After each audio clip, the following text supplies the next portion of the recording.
할렐루야. 한 주간 동안 평안하셨습니까?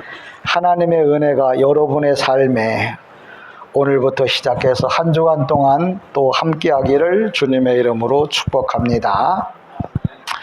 오늘 마태복음 13장 31절로부터 35절에 있는 말씀을 가지고 겨자씨와 누룩의 비유란 말씀으로 하나님의 은혜를 나누려고 합니다.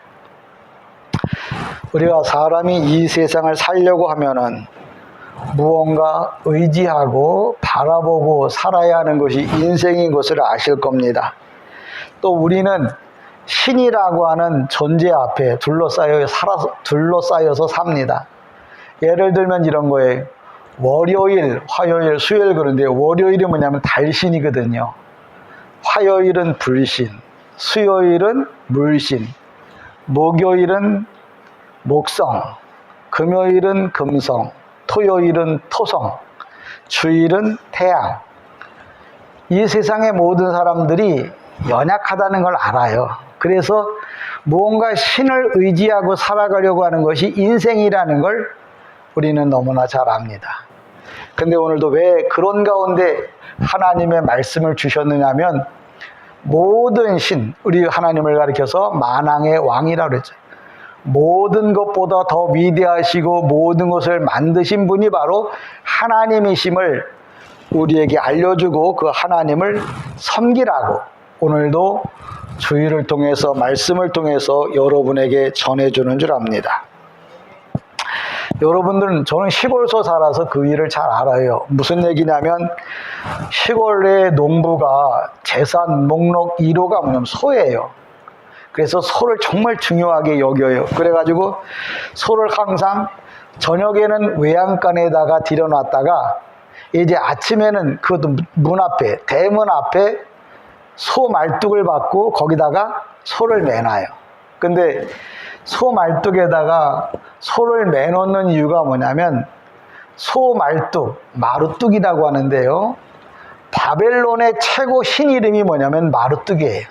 그러니까 소를 왜 말뚝에다가 붙잡아 매느냐면 바벨론의 신 마루뚝 신이 내가 가장 중요하게 여기는 이 소를 지켜주고 보호해달라고 말뚝에다가 붙잡아 매는 거예요.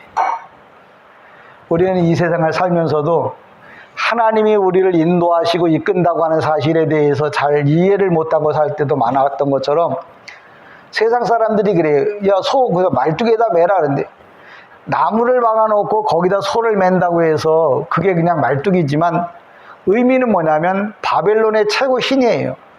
보물이로 소를 이 당신 말뚝 신이 좀 지켜주시고 보호해달라고 그래서 말뚝에다가 이렇게 붙잡아 매놓는 거예요. 그러면 여러분의 그 몸, 건강, 가족, 또 집, 직장, 자녀, 그럼 여러분은 어디다가 매놓고 살기를 원하겠느냐 하는 거죠. 저는 여러분들에게 손은 말뚝에다 매놔도 되지만 여러분의 영혼은, 여러분의 가정은, 여러분의 몸은, 여러분의 삶은 하나님, 예수님, 성령님, 그리고 교회에다가 이 매놓고 살기를 주님의 이름으로 축복합니다. 거기가 내가 가장 보호를 받기에 합당한 곳이. 여러분이 오늘도 하나님의 은혜 가운데 하나님의 전에 여러분이 와 계심으로 하나님께서 여러분을 한 주간 동안 지켜 보호하시고 인도하시리라고 확실히 믿습니다. 그러면 왜 내가 소가 밤에는 외양간에 있다 아침에는 말뚝신에게 이렇게 부탁을 하는데 우리는 왜 그럼 일주일마다 하나님 전에 나와야 하느냐? 여러분 제사장이 구약의 제사장이 성소 다음 지성소에 들어가면 오른쪽에는 7개 금 촛대가 있고요. 그 다음에 왼쪽에는 떡상이라는 게 있어요. 제사장이 떡을 갖다가 그 떡상 위에다 올려놓습니다. 그럼 여러분 성경을 보셔서 아시겠습니다만 제사장이 떡을 며칠 만에 한 번씩 바꿔주시는 줄 아세요? 다 아시겠지만 일주일, 한 주마다 떡을 계속해서 바꿔줍니다. 왜? 하나님 앞에 좋은 것을 드리기 위해서. 여러분이 주일날마다 목사가 새로운 떡으로 하나님의 말씀으로 여러분에게 자꾸 전해주는 건 그 말씀을 가지고 한 주간 동안 잘 살아가시라고, 건강하게 하나님의 뜻을 따라서 살아가시라고 목사가 일주일 만에 한 번씩 하나님의 말씀을 여러분에게 전해주는 거예요. 그러니까 왜 주일날 왜 교회 와야 되느냐? 2주 된 떡은 딱딱해서 먹기도 힘들고 맛도 없어요. 그러나 일주일에 한 번씩 갈아주는 그 떡은 뭐예요? 항상 맛있는 떡이고 나에게 뭐예요? 영적으로 육적으로 복받을 땅이 법과 복받을 것이기 때문에 목사가 일주일마다 한 번씩 떡을 나눠주고 여러분은 일주일에 한 번씩 그 떡을 먹기 위해서 하나님의 말씀을 듣기 위해서 꼭 하나님의 전에 나와야 하는 거예요. 이게 바로 뭐냐면 여러분의 영혼을, 여러분의 삶을, 여러분의 가정과 여러분의 인생을 다 뭐예요? 하나님 전에다 붙잡아 매는 행위와 같다. 이렇게 보시면 돼요. 그러니까 내가 주일을 빼먹었다 그러면 일주일 동안은 딱딱한 빵을 먹든지 아니면 뭐예요? 맛없는 인생을 살 수밖에 없어요. 그래서 최소한도 제사장이 일주일에 한 번씩을 떡을 바꿔 놓는 것처럼 일주일에 한 번씩은 여러분이 하나님의 귀한 말씀을 받으러 예배를 드리기 위해서 또 말씀을 듣기 위해서 꼭 하나님의 전에 오시기를 다시 한번 간절히 당부하고 부탁합니다. 오늘 본문의 말씀은 이런 겁니다. 겨자씨의 비유와 누룩의 비유인데요. 이 겨자씨와 누룩의 비유도 지난주에 마찬가지로 쌍둥이 비유예요. 그러니까 지난주에도 쌍둥이 비유에 대해서 얘기했는데 이 쌍둥이 비유라고 하는 것은 뭐냐면 먼저는 이제 겨자씨에 대한 비유를 좀 말씀드리려고 하는데 이 겨자씨는 뭐냐면 외적 성장을 표현하기 위해서 우리에게 겨자씨 비유를 말씀하셨어요. 이게 무슨 얘기냐면 성경에 보니까 씨 중에 가장 작은 씨가 겨자씨라고 그랬는데 실상은 겨자씨가 세상에서 가장 작은 씨는 아니에요. 근데 왜 성경에 그렇게 기록해 놨냐면 밭에 심는 씨 중에서, 그러니까 왜 밭에다가 겨자씨를 심느냐면 이 겨자씨가 약재료로 써요. 그래서 유대인들은 꼭 밭에다가 겨자씨를 심어요. 그래서 그걸 약으로도 식용으로 많이 쓰기 때문에 그래요. 근데 그 자체가 밭에 심는 곡식 중에 씨앗 중에는 아주 보잘것없이 작은 씨예요. 그래서 이제 성경에서 겨자씨가 작다 그러는데 정말 아무런 것도 미미해 보이는 그런 씨를 밭에다 심었는데도 불구하고 그 겨자씨가 이제 땅에 묻혀져서 자라게 되어지면 최소 1m에서 높게는 3m까지 자라나는 거예요. 그래서 오늘 본문에서 우리에게 주고자 하는 겨자씨의 어떤 특성을 성경에서 말하고 있는데 겨자씨의 특성이 첫 번째가 뭐냐? 은밀성이에요. 너무나 작아서 이게 있는지조차 없는지조차 있는지 없는지 구분이 안 될 만큼 아주 미미하다는 거예요. 여기 있는 이 진솔교회가 이곳에 한 30년 가까이 있었는데 어떤 분이 그래요. 여기 교회 언제 개척했어요? 하고 물어봐요. 30년 가까이 있어. 너무나 비미하고 아주 작은 교회. 정말 어찌 보면은 보잘것없어 보이는 작은 교회지만 또 5층에 있기 때문에 사람의 눈에 띄어 있지 않지만 오늘도 이 작은 겨자씨가 바로 뭐예요? 미미한 존재라는 거예요. 아주 근데 은밀하게 성장을 해서 결국은 뭐예요? 새들이 와서 앉아 쉴 수 있는 곳이 되어진다는 거죠. 제가 오늘도 이 겨자씨에 대한 비유를 공부하면서 말씀을 연구하면서 그런 생각이 들어요. 우리가 지금 비록 미미하지만 영적으로 성장을 하면, 영적 성장이라는 게 뭐냐면 제가 한 10년 가까이 계속 히브리어 헬라어 원문을 공부하잖아요. 이런 말씀이 곧 공중을 나는 많은 새들이 그곳에 와서 깃들게 되어질 수 있는 날이 곧 오리라 이렇게 생각되어져요. 겨자씨 나무에 새들이 깃들인다고 여러분 성경을 보시면서 그냥 문자적으로 보시면 안 돼. 이 공중에 나는 새라고 하는 건 뭐냐면 세상에 지치고 지친 영혼들, 오고 갈 곳이 없어서 쉴 만한 곳이 없어서 방황하는 영혼들, 그들을 가리켜 공중에 나는 새라 이렇게 표현하는 거예요. 그러니까 그 공중에 나는 새들, 지치고 지친 영혼들이 바로 진솔교회라고 하는 이 겨자씨 같은 작은 교회에 와서 영적으로 육적으로 위로를 받고 치료를 받을 수 있는 바로 그러한 교회가 되어지기를 소망합니다. 그래서 겨자씨는 은밀성에 대한 특성이 있어요. 두 번째 뭐냐면 앞서 말했지만 확장성입니다. 이 겨자씨는 아주 보잘것없어요. 그러나 성장하고 성장하면 모든 사람들이 놀랄 만큼 한 3m 가까이 커요. 그런 걸 보면서 많은 사람들이 놀라죠. 야, 저렇게 커? 저런 귀한 말씀이 있었어? 라고 천군 천사들과 세상의 모든 사람들이 아마 깨달을 날이 저는 오리라고 봅니다. 세 번째가 뭐냐? 변화성이에요. 아주 작은 거지만 보잘것없는 거지만 변화가 일어나는데 정말 눈에 보이지 않게 작은 것이 나중에는 뭐예요? 눈에 보이기만 할 뿐만 아니라 많은 사람들에게 존경을 받을 만큼 아주 큰 나무로 성장한다는 거예요. 왜 이런 일들이 일어나나? 저는 하나님께서 특별하게 저희 교회 위에 원문의 말씀을 주셔서 앞으로 큰 은혜가, 큰 역사가 일어나리라고 보아집니다. 자랑 아닌 자랑을 한다면 그런 거죠. 제가 유튜브에다가 설교를 올렸더니 제일 많이 지금 유튜브에 올라온 게요, 한 1500회 정도 올라왔더라고요. 그 어느 누군가가 제 말씀을 듣고 많은 것을 깨닫는 날이 저는 더 가까이에 더 많이 오리라 이게 생각되어집니다. 어쨌거나 이 본문의 중요성은 뭐냐? 씨의 크기, 교회의 사이즈의 중요성이 아니라 씨가 아름다운 열매를 맺는다는 거죠. 그러니까 결국 겨자씨의 가장 핵심은 뭐냐?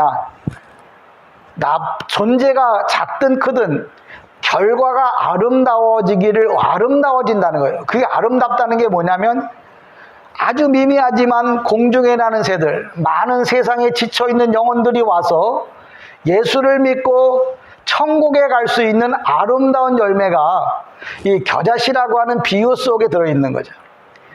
여러분이, 저희 교회가 비록 작아도 이곳에서 예수를 올바로 믿어서 하나님 나라에 간다면 바로 이 교회가 바로 뭐예요?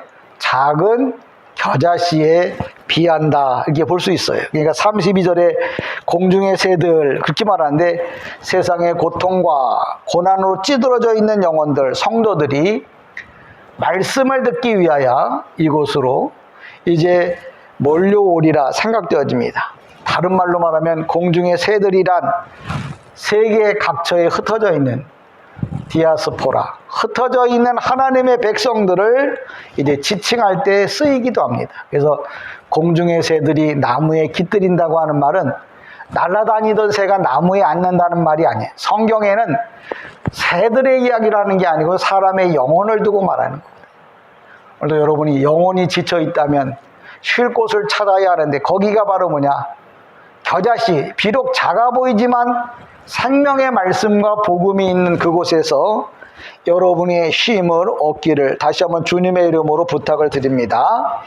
나무들이 깃들인다 그랬는데 깃들인다는 말로 헬라어로 카타스케노 이렇게 나와요. 카타스케노는 뭐냐면 거주하다, 영적으로 거처를 마련하다 그랬어요. 날아다니는 지친 영혼들이 거주할 곳을 찾는 거죠. 그런 그 거주할 장소를 만들어 놓는 역할을 누가 하느냐? 겨자씨가 한다는 거예요. 이 겨자씨는 뭐냐? 원문의 말씀, 하나님의 참된 진리의 말씀이 지친 영혼을 쉬게 하는 거처를 만들어주는 곳이 되는 게 바로 뭐냐면 이 겨자씨 비유에서 우리에게 주는 메시지라는 거 기억하십시오. 저는 그렇게 생각합니다. 교회가 다 똑같은 거 아니고요. 목사라고 해서 다 똑같은 거 아니고요. 성도라고 해서 다 똑같다고 생각하지 않습니다. 여러분도 장에 가보시면 알잖아요. 사과가 다 똑같진 않잖아요. 좋은 거 나쁜 거 있잖아요. 하나님 앞에 예배 드릴 때 하나님이 받으시기에 합당한 성도도 있는가 하면 하나님의 도덕 받을 수 없는 성도도 있다는 거죠. 저는 여러분이 이왕이면 성도 중에 성도요, 교회는 교회 중에 교회요, 목사는 목사다운 목사가 되어지기를 다시 한번 주님의 이름으로 간절히 소망하고 축복합니다. 33절에 보면 이렇게 설명을 합니다. 또 비유로 말하되 천국은 마치 여자가 가루 서말 속에 갖다 넣어 전부 부풀게 한 누룩과 같으니, 제가 앞서는 겨자씨 비유에 관한 이야기를 했는데 이건 외적인 성장을 말할 때 교회가 무럭무럭 자라나서 큰 교회로 영적으로 성장하는 교회를 비유로 말할 때는 겨자씨 비유를 말하고 있고, 여기 누룩의 비유는 내적인 성장을 말해. 이 누룩이라는 게 아주 보잘것없죠. 그런데 그게 안으로 들어가서 모든 걸 부풀게 합니다. 오늘도 집사람이 빵을 만든다고 그러더라고요. 빵을 보니까 밀가루에다가 이스트, 우리로 말하면 누룩이죠. 그 누룩을 집어넣으니까 빵이 막 이렇게 부풀러 오르더라고요.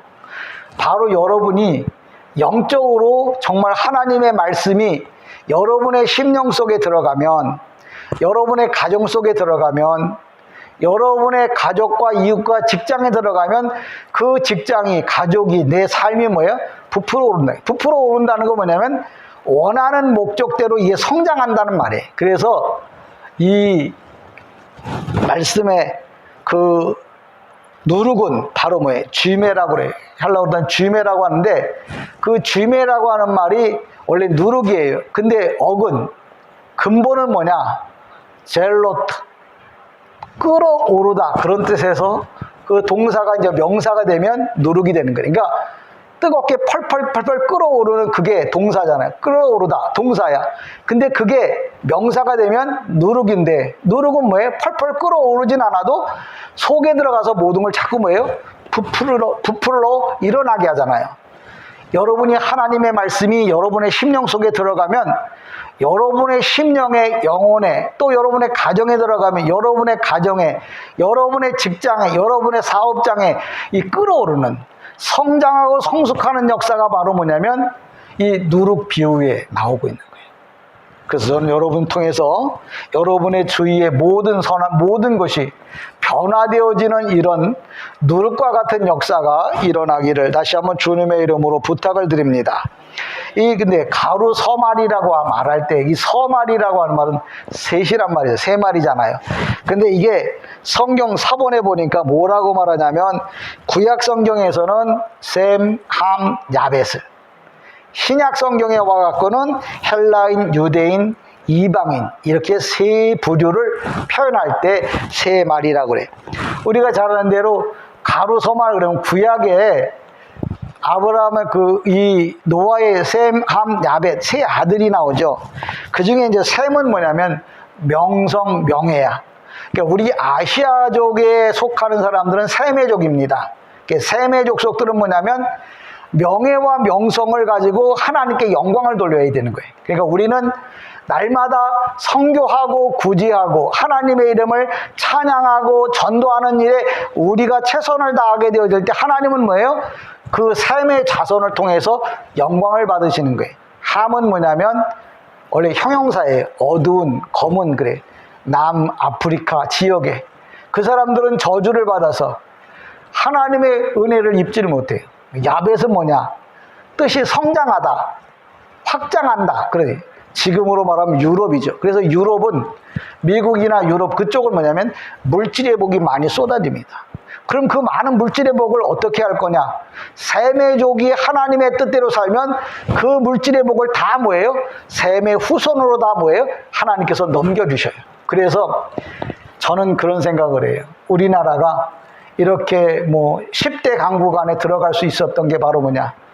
셈족으로서 하나님의 선교를, 복음을 정말 끝없이 전했기 때문에 하나님께서 전 세계에 있는 돈들을 다 끌어다 뭐예요? 한국 땅으로 옮겼다고 생각을 해요.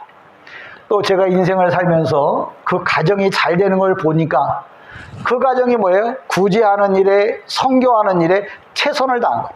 그러면 그 가정이, 사업이 자꾸 확장하고 번성하는 걸 봐요. 왜? 우리는 셈의 후손이라서 주의 이름을 자꾸 드러내야 돼요. 근데 드러내려면 필요하잖아요, 물질이.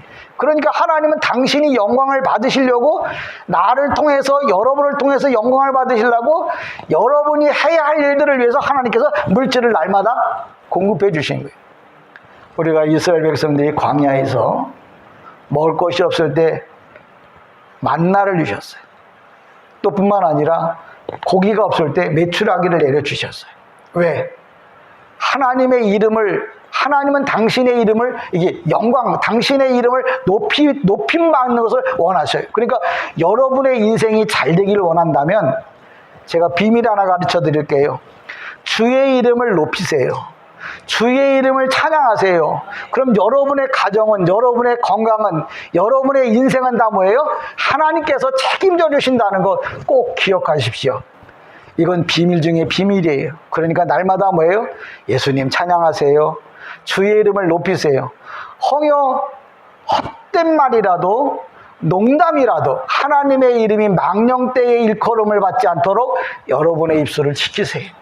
그러면 여러분은 날마다 여러분의 삶에 놀라운 변화가 일어나리라고 봅니다. 하여튼 누룩의 특징은 뭐냐면 내적 성장이라고 그랬죠. 뿐만 아니라 확장, 비밀스럽게 번성해 나가고 번창해 나가요. 비밀스럽게 하나님의 나라가 확장되어지고 여러분의 인생의 문제가 다 풀어진다는 거 꼭 기억하십시오. 마가복음 8장 15절에 보면, 근데 이 누룩이 다 좋은 것만은 아니에요. 마가복음 8장 15절에 보면 바리새인의 누룩을 조심하라, 이렇게 성경은 또 말합니다. 그럼 무슨 얘기냐면 바리새인은 외식, 형식, 가식의 누룩을 갖고 있어요. 오늘날 교회가 내가 예수 믿는다고 척, 기도한다고 척, 예배 드린다고 척, 그런데 그게 다 뭐예요? 외식이라는 거죠. 안에 정말 하나님을 섬기는 마음이 없이 습관적으로 다니는 예배, 습관적으로 드리는 예배, 이건 뭐예요? 바리새인의 누룩이라는 거예요. 이런 누룩에 빠지면 내가 뭐예요? 하나님의 저주를 피할 길이 없어요. 그러니까 저는 여러분들 앞서 말씀드렸지만 교회라고 다 똑같은 거 아니고요. 성도라고 다 똑같은 거 아니고요. 목사라고 다 똑같은 거 아니에요. 왜?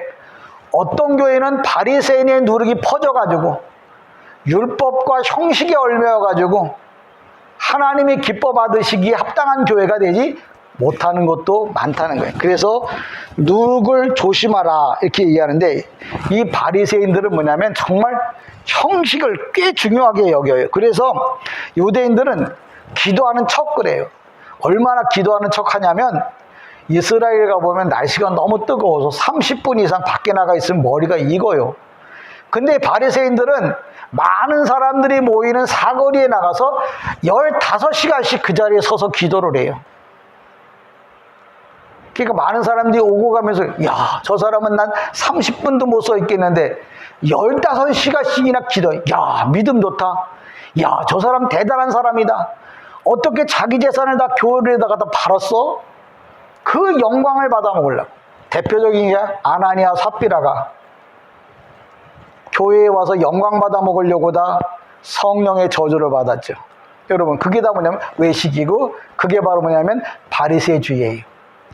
여러분이 예수를 믿으면서 항상 생각해 보세요. 내가 지금 바리새적인 신앙을 갖고 있지는 않은지. 바리새인들은 항상 무슨 생각을 하냐면, 바리사이라고 하는 말인데, 바리사이란 말은 뭐냐면 무슨 뜻이냐면 분리주의. 분리라고 하는 것은 뭐냐면 너희하고 우리하고는 차이가 나. 왜? 우리는 아브라함의 후손이고 너희는 뭐예요? 이방인이라는 거예요. 그러니까 유대인 중에 이 바리새인들은 우리를 사람 취급도 안 해요. 성경에서 말하는 대로 우리를 개 취급을 해요. 지네만이 아브라함의 후손인 줄 알아요. 지네만이 천국 갈 줄 알아요. 지네만이 뭐예요? 잘 되는 줄 알아요. 그게 바로 뭐냐? 바리새주의. 예를 들면 이런 겁니다. 야, 우리 교회만 와야 꼭 천국 간다. 이렇게 말하면 이게 바리새주의야. 왜? 바리새인들은 분리를 해. 야, 그 조그만 개척교회에서 무슨 예배가 되겠냐? 야, 그 조그만 교회가 무슨 뭐 은혜가 되겠냐? 야, 그 작은 교회가 무슨 뭐 천국 가겠냐? 요렇게 말하는 건 분리주의자거든요. 요런 사람들이 바로 바리새이주의자야. 이런 사람들은 하나님께서 뭐라고 그러냐면 독사의 자식이라 이렇게 말해요. 성경을 잘 보세요. 독사의 자식이라고 하는 말은 그 독사는 뱀 중에 살모사를 두고 말하는 거예요. 살모사. 저희 시골에서 살아서 살모사가 어떤 뱀인지 알아요. 근데 그 살모사가 새끼를 낳을 때는 항상 나무 꼭대기에 올라가서 새끼를 낳아요. 그래서 땅으로 떨어뜨려요. 왜 그러느냐면 그 살모사는 새끼 때부터 독이 강해가지고 새끼가 어미를 물어도 어미가 죽어요. 그만큼 독을 품고 독을 갖고 태어나는 게 바로 뭐냐면 살모사예요. 그처럼 바리새인은 그 사람 마음속에 악한 것이 가득 차 있다는 거예요. 여러분이 말씀을 들으면서 무슨 생각을 했냐면 나는 혹시 바리새인은 아닌가? 여러분 말씀을 전하는 이유가 뭐냐면 그 사람이 그 바리새인이구나 그런 얘기 하려고 전하는 거 아니에요. 나는 혹시 바리새적인 요소는 없는가? 내가 하나님 앞에 미움받을 것은 갖고 있지 않나? 그런 걸 듣고 그런 걸 회개해야 하나님이 기뻐하는 거지. 그래, 맞아. 그 사람은 바리새인 같아. 그러라고, 누구 판단하라고 말씀 듣는 거 아니에요. 항상 말씀은 뭐예요? Now.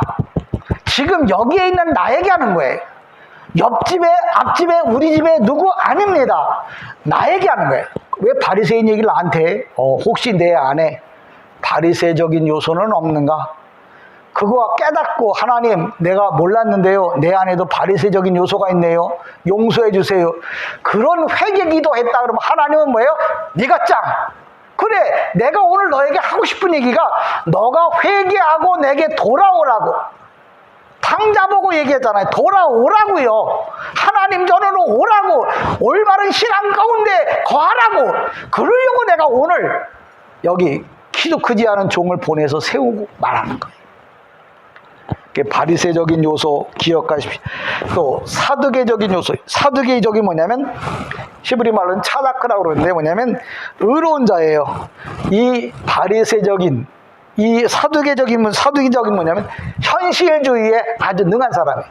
다시 말하자면 교회를 이용해서 뭔가를 해보려고 하는, 정치를 이용해서 뭔가를 해보려고 하는 이런 그 세상으로 말하면 약삭 빠른 사람이죠. 이런 사람은 성경에서 뭐라고 하냐면 사두개파라고 그랬어요. 이런 사람들은 하나님이 기뻐하지 않아요. 또 한 가지 헤롯 땅이 있어요. 헤롯이라고 하는 말은 요새 영어로 말하면 히로, 영웅, 히에로, 영웅주의. 다시 말하자면 예수를 믿는다고 말하면서 정치에 가져하는 사람들, 이 사람들이 뭐냐면 헤롯 땅이에요. 그래서 목사가 저는 저 자신에게 그럽니다. 나는 주의 종이지 헤롯 땅은 아니다. 정치를 통해서 뭔가 지금 자기를 드러내보려고 하는 그런 목사는 아니다. 나는 그냥 단지 하나님의 말씀을 전해주기 위해서 하나님이 보낸 사람이다라고 생각을 합니다. 헤롯 땅, 그러니까 성경에 보면 바리새인, 사두개인, 헤롯 땅 이렇게 나옵니다. 또 하나 이거 당이 나오는데 여러분 꼭 기억하십시오. 내가 정말 이 가운데 어떤 사람인가, 하나님을 정말 올바로 믿고 섬기는 사람인가 아닌가, 그걸 잘 분별하시기 바랍니다. 고린도전서 5장 6절 7절에도 보면 이렇게 말합니다. 고린도 교회에게 묵은 누룩을 너는 버려라. 이게 묵은 누룩이라는 게 뭐냐면 오래된 누룩을 말하는 거 아니에요. 옛날 쉬운 말로 말하면 고린도 교회에 아주 오랫동안 악습으로 내려왔던 거 있죠. 그런 것들을 다 버리라고 사도 바울은 고린도 교회에 편지를 씁니다. 고린도 교회에 편지를 썼구나. 근데 그 얘기 나한테 왜 하지? 내 마음에 악한 습관이 있다면 바로 내가 누구예요? 고린도 교인이에요. 내 마음에 악한 습관, 남을 판단하는 바리새적인 거, 사두개적인 거, 헤롯적인 게 있다. 그걸 내가 아주 귀하게 생각하고 있다. 그러면 사도 바울은 뭐예요? 고린도 교회에 편지를 썼지만 지금 그 편지는 나에게 전달된 거잖아요. 내 귀에 들려진 거잖아요. 그러면 이게 왜 고린도 교회에 가야 할 편지가 왜 나한테 왔지? 그러면 다시 생각해 봐야 돼. 내가 고린도 교인이구나. 내가 묵은 누룩을 갖고 있는 사람이구나. 그러면서 사도 바울은 뭐라고 그래요? 그 묵은 누룩을 버리라고요. 다른 말로 말하면 내가 잘못한 거 하나님 앞에 회개하고 참회하라고. 그게 오늘도 성경이 우리에게 주고자 하는 메시지라는 거 꼭 기억하시면서 하나님의 은혜가 여러분에게 좀 깨달아지기 원합니다. 34절 이렇게 넘어갑니다. 예수께서 이 모든 것을 무리에게 비유로 말씀하시고 비유가 아니면 아무것도 말씀하지 아니하셨느니라. 저는 여러분들에게 다시 한번 말씀드립니다만 성경을 문자적으로 보시면 그럼 예수님 다 비유로 말했어? 근데 비유로 말하지 않은 것도 많은데 왜 비유로 말씀하셨다고 그럴까? 그래서 목사가 필요한 거예요. 제가 이걸 다시 설명하면 이렇습니다. 예수님께서 어느 날인가 비유로 말씀을 하셨어요. 그날만 비유로 말씀하셨다. 그 얘기를 우리 성경에 뭐라고 번역하냐면 비유가 아니면 아무것도 말씀하지 않으셨다. 그럼 예수님이 한 말은 다 비유야? 아니요. 그날 천국에 관한 것을 말하는 그날만 비유로 계속 이야기를 했다. 그런 뜻이거든요. 근데 이걸 제대로 이해 못하면 예수님은 비유가 아니면 말씀하지 않으셨습니다. 비유가 아니면 말씀하지 않으셨습니다. 그러면서 이야기를 하면은 그게 무슨 소리겠냐. 저는 여러분에게 다시 한번 말씀을 전합니다. 그날 천국에 대한 비유를 말할 때 이야기예요. 천국에 대한 비밀을 말할 때 비유로 말했다는 이야기를 하는 겁니다. 저는 여러분이 꼭 그 말씀을 잘 이해하시고요. 35절에 보면 이렇게 말합니다.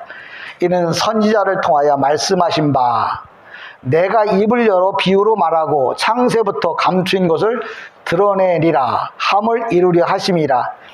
이 말의 뜻은 여러분 정확하게 이해를 하셔야 돼요. 여기 선지자는 누구를 말하냐면 아삽을 말해. 아삽은 누구냐면 솔로몬과 다윗 그 왕이 섭정한 그때 성가대 지휘자로 있었던 사람이 아삽이에요.